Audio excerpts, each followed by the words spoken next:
Kadumi naman ang kuko mo.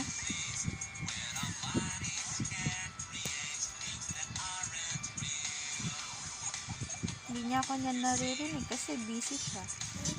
Busy ka, diba? Hindi mo ako naririnig, no? Naubos mo na yung ulam natin. Napapak mo na lahat. Gusto mo pa niyan?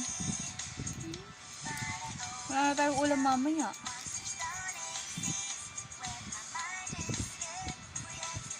Sarap luto ni Dade? Favorite mo yan? Ano yan? Ano yan? Favorite mo pero di mo alam. Paanang? Manok.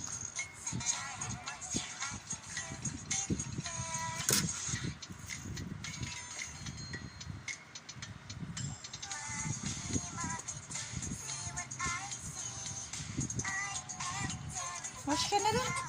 Magsabon ka. Wash ka na ng hands mo doon.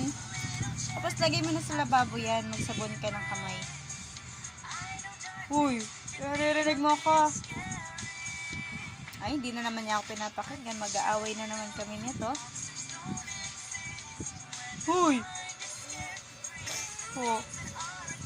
Dali mo na sa lababo yan. Tapos mag-wash ka na ng kamay. Magsabon ka